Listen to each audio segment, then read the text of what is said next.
The archaeological site, the city of David, has a goal to find Jewish archaeology in the area of Silwan, and has been working hand by hand with the government. The government has actually given them, for the first time in Israel's history, a natural sources site has been given to private hands in 63 years. No, more. 60, damn it, 48. Okay, 62 years.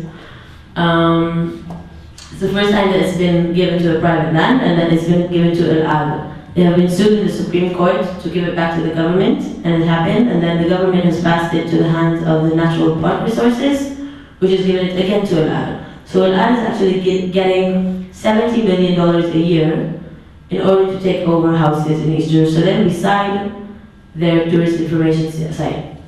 In order to do the excavations, Al-Ad started to dig under the neighborhood of Wadi Khirwe. All of these red things on the map is the roots of the tunnels. The digging of the archaeological tunnels has begun without talking to the residents of the neighborhood, and a few houses, including a school for girls, have collapsed inwards towards the tunnel. The Supreme Court of Israel has ordered Al-Ad to stop the excavations, and since then the head of Al-Ad, David Be'eri, who by the way ran over 2 Palestinian kids 2 weeks ago, was caught saying on tape that he's still digging underneath those houses, knowing that he's putting the lives of the Palestinian residents in risk, and nothing happened to him. Yes, I want to remind you that me as a Jew in Israel have got a lot of rights, and if somebody were to dig a tunnel under my house and then say he knows it might kill me, he wouldn't spend much more time outside the jail. So this yellow banana in the middle, or it looks more like a gun actually, is the neighborhood of El Bustan. El Bustan has 88 buildings in it, and they've all been chosen for demolition collectively in 2002. The reason for the demolition is obviously they're illegal, but also they want to make their national park in which they will present all of the things that the archaeological site of Ir David has already found underneath these houses. The tourist information, by the way, is over here, up there. So basically Al-Ad wants to take over all of this, the red area, down to the yellow area, and even to the right of it, in Batan al-Hawa, they have started to take over houses. These 88 houses in Silwan, which were decided for demolition, have stirred a lot of issues. A lot of Israeli organizations, international organizations have been active to prevent this, saying that basically if you're a Palestinian, you don't have a right for a house in East Jerusalem, which has really worked. In 2005, they have decided to stop the plan, and only now they've decided to resume it in a third of it. They want to demolish now only 22 houses, sorry, a quarter. Which the Palestinian residents are not going to accept. The residents of Silwan are also the legal owners of their houses. It's private property passed down for generations. The Israeli government acknowledges it. What happens basically is you own land.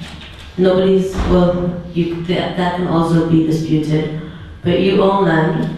You cannot build on it. There's no zoning plan for 90% of the area. Yeah? So you can't build on it. If you will apply for a permit to build on it, you're not going to be able to because there's no zoning plan. If you apply for a zoning plan, which the municipality is supposed to provide you, you could pay hundreds of thousands of dollars. It will not be provided to you. We've seen it in the cases of Walajer, Silwan, Wadi Joz, and different neighborhoods who have done this. So you build, then you'll get fined. Now, if you were a Jew, you would be fined. You would go to court. They would tell you pay 100,000 shekels, which is about 20,000 pounds, and then some kind of architect and different engineers will come to your house and check if it's okay to live in. And then because you've paid the fines, they will retrospectively approve your house. If you're a Palestinian, however, you will go to court repeatedly, pay pay the fines, then have your house demolished on your own expense, which is 27,000 shekels more. After they've demolished your house, they're going to ask you if you would like them to take away the rubble, all of the demolished house, and then they offer you a deal basically. You can pay 9,000 shekels more and have it taken away today, or 18,000 shekels tomorrow. So while they're demolishing your houses, they're asking you to pay for them to take away the rubble. If your house is destined to demolition, you will probably not get more than a half an hour announcement, sometimes none. Just be pulled out of the room. Right now, as we're talking, 20,000 residents of East Jerusalem live in constant fear of losing their homes, and they've been issued demolition orders already. Residents of Silwan will tell you that they would like to fight it in court, but they don't know what their children are going to do. A month ago, when Samar Samir was shot by a settler in Silwan, hundreds of children went to the street throwing rocks at Israeli forces and the Israeli police, and when they do, they get shot back with rubber bullets and tear gas. So the situation right now is very, very flammable inside Silwan, which is another reason for Israeli activists to actually be active. It's not only about human rights, it's about future, and it's about the necessity of doing things. There's no necessity whatsoever to terrorize these people repeatedly and then give their houses to settlers who have all of the Israeli rights, all of the democratic rights to live anywhere they want and get any kind of services. Yet the government chooses to do so, thus creating more conflict and more hatred and more suspicion and racist hatred, because everyone in this process, the judge that rules that your house is illegal and the municipality that doesn't give you a zoning plan, and the people who come to ruin to bulldoze your house down, and the soldiers who protect them, and the police officers that come inside your room and grab you screaming outside and don't let you even take out your things from your house, and then the settlers who would go inside your house if you've been evicted and not just had your house demolished, are all Jews, which for children and for people, I think it's very clear for them what the problem would be, if you get what I'm saying. So another case study is Sheikh Jarrah. Sheikh Jarrah is very, very different than Al-Bustan, and very different than any case actually. Sheikh Jarrah is right here, is where the number 1 is. It's above the old city, and it's on the green line, right on the green line. In Sheikh Jarrah live Palestinian refugees from 48. Palestinian 48.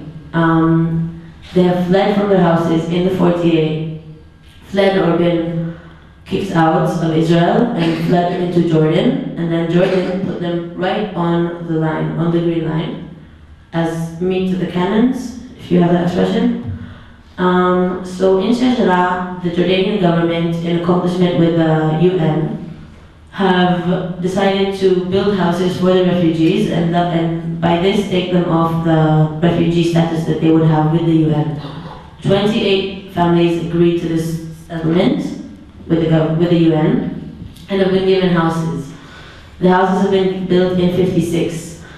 Prior to that, in 1880, a group of Jews called Va'ad Ha'edah Sfaradit, the Sephardic Jewish Committee, has leased the land of Sheikh Jarrah from the Ottoman Empire, saying that it has an ancient Jewish burial tomb in it.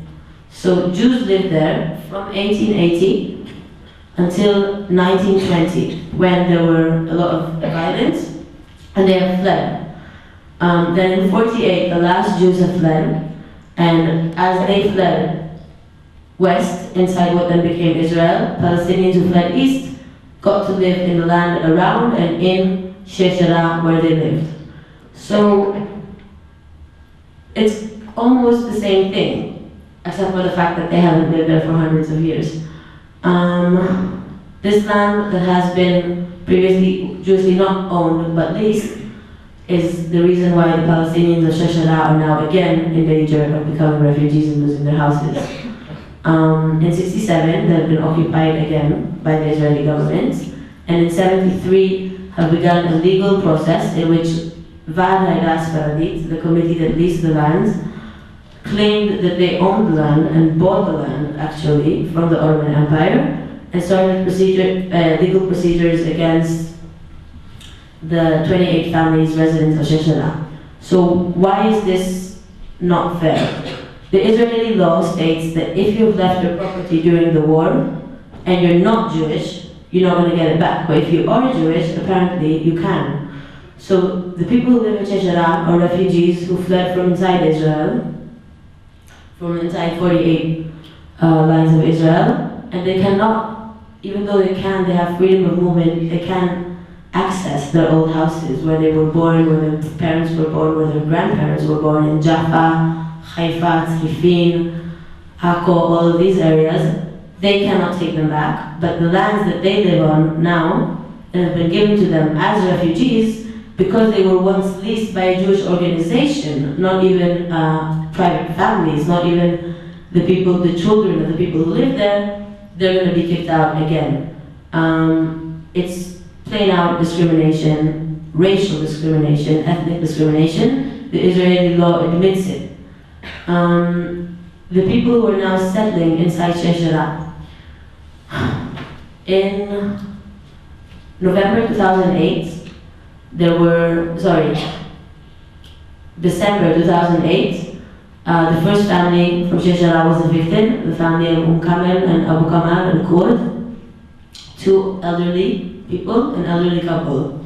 A week after the eviction, the father died, and Kamel and Kurd was left alone in a tent right next to her house, which was illegal for settling in. The settlers, however, did squat the house, entered the house, and started tormenting her inside her tent. A year later, two more families have been evicted. The Hanun family, which was 17 people, and the Argawi family, which was 50 people, were evicted in one night. Not only do they not receive any compensation for losing their houses that they were born in, the majority of them, they have humongous legal costs because they keep losing the trials because the law is illegal. The judge went according to the law, and the law is, sorry, not illegal, racist, immoral, unacceptable. So in Sheshela and in Silwan, there is a legal struggle, there is an activist struggle, there is civil disobedience. There is working with Israeli activists, such as myself, who say the law is racist, so we will not comply to it, we will not obey it. So there's many kinds of activism done on the surface.